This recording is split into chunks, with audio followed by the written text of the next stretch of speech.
nós somos tomados por algumas realidades que nos incomodam muito. E tudo vem dentro de uma capacidade racional. Quando nós começamos a pensar a existência de Deus, a natureza de Deus, o caráter de Deus e a relação de Deus com o universo e com o homem que faz parte deste cosmo. Aí nós temos a revelação de Deus por meio da criação, quando nós sabemos que a natureza ela manifesta a glória do seu Criador.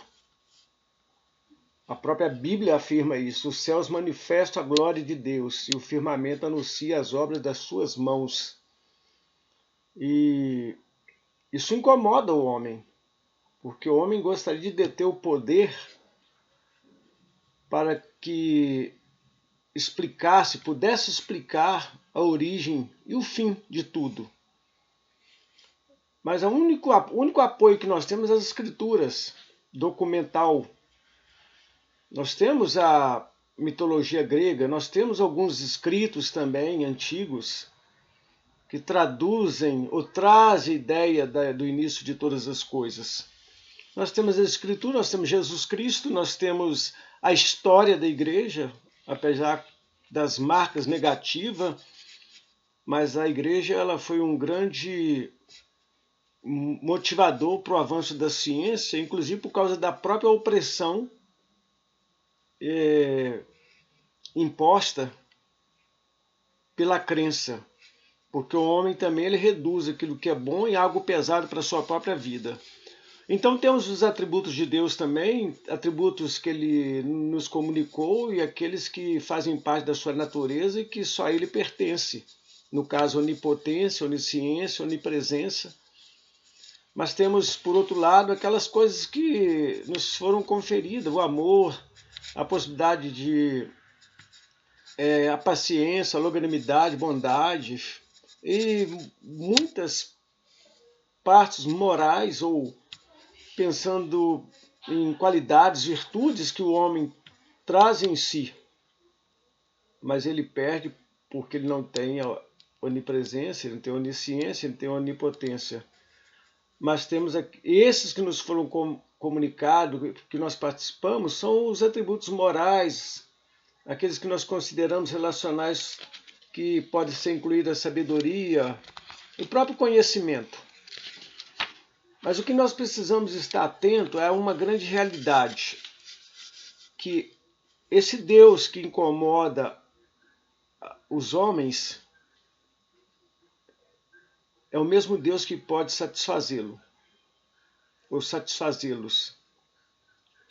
Mas temos que partir de um princípio que precisa ter uma relação desse homem com seu Criador, por meio de uma adoração, de um ato de servir a este Deus em seus propósitos, para uma história que ele detém todo o poder soberanamente sobre essa história dele, e essa história que o homem participa também, em que ele é protagonista e coadjuvante. É loucura pensar isso, mas é uma realidade. A adoração, então, a nossa relação com Deus, a adoração nunca começa conosco, ela flui de um entendimento daquilo que Deus é, daquilo que Ele fez e daquilo que Ele revelou a nós através de Jesus. O homem pode duvidar da existência de Deus, mas ele não consegue negar a existência de Jesus. É muito interessante que, historicamente, o Cristo da história, o Jesus histórico, ele não pode ser negado, porque ele deixou provas contundentes da sua passagem aqui no mundo. E os seus valores implantados de geração em geração, porque começando com poucos discípulos, mas foi implementado uma sequência de adesão e de aceitação dos valores que Jesus trouxe e que ele viveu na prática. Então essa adoração ela começa em Deus e ele se revelando a nós através daquilo que já dissemos, a criação, da palavra, a escritura, da própria pessoa de Cristo, da igreja que na história se fez presente. Em toda a Bíblia existe um objetivo de mostrar e revelar Deus ao homem, não querendo provar, mas documentar e mostrar que existe uma realidade que o homem pode pensar e que essa realidade ela produz uma verdade absoluta e não relativa. Relativa às intenções e interesse humano, não, mas é absoluta, plena, porque é de Deus para o homem. Então a adoração começa em Deus quando ele se revela a nós. E se Deus não fizer isso, nós não podemos e nem sabemos em quem confiar, a quem obedecer ou ter norte para a nossa vida, para conter esse instinto selvagem, brutal nosso pela sobrevivência e pelo desamparo da vida, em que quando temos força, vivemos mais oprimido ainda, porque precisamos de mais força para sempre estar sobrepondo aqueles que querem se ver livre do nosso domínio. E quando estamos sendo dominados, estamos querendo nos ver livre dessa opressão, mas ela também não pode e não consegue ser total. E também precisamos de alguém para agradecer, porque a vida nos traz gratificação, compensação. E a quem servir. O homem, ele foi criado. É interessante, o ócio, ele tem o seu lado bom, é quando o homem pode pensar ele mesmo, a Deus e aquelas coisas que o cercam. Mas geralmente quando o homem não está servindo, não está produzindo, trabalhando, ele está inventando, mas inventando algo para a sua própria destruição. Ao ponto da Bíblia dizer que Deus fez as coisas muito simples, os homens buscaram muitas invenções essas que elas podem reduzir a força, melhorar a produtividade, mas não qualifica a reflexão do homem para o homem se tornar o bom cada vez mais humano. Tanto nós temos a tecnologia aí, nós temos a IA.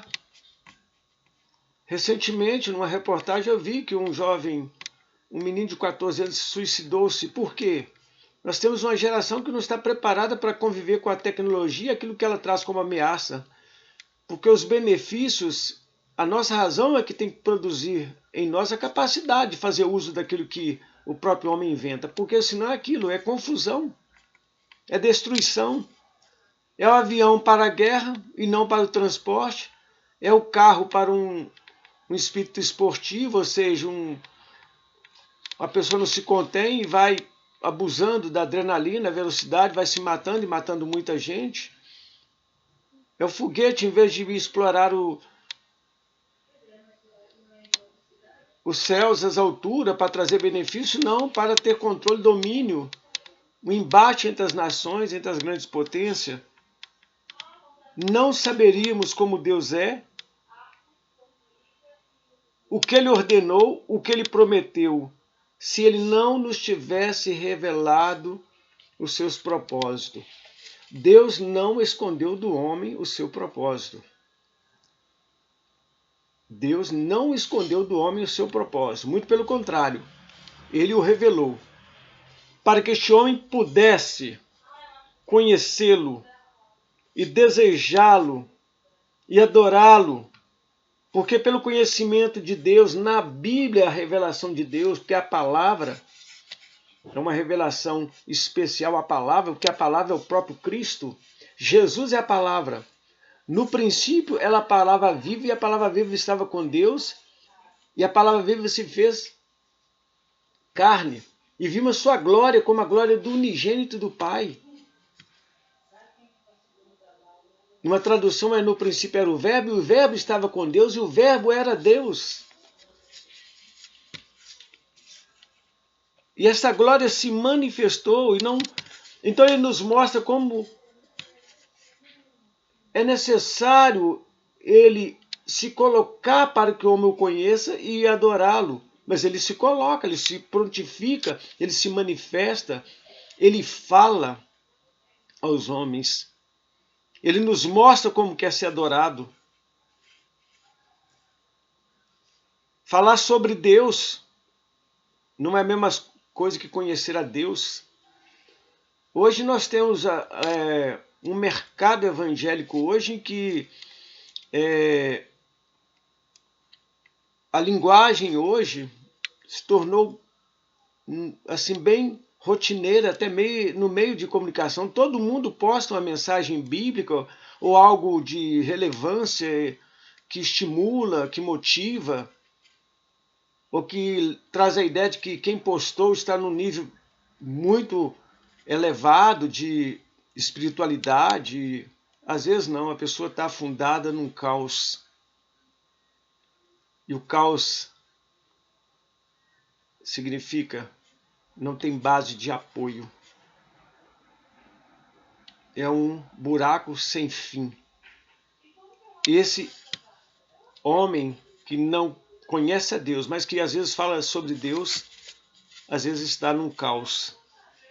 Para adorar a Deus, precisamos estar cheios da palavra de Deus para sabermos qual a vontade dele para a nossa vida.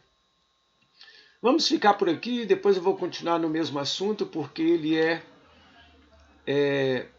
um assunto muito atraente, que nos impressiona muito quando nós paramos para pensar nossa relação com Deus, na possibilidade do exercício da fé, em que nós podemos adorar aquele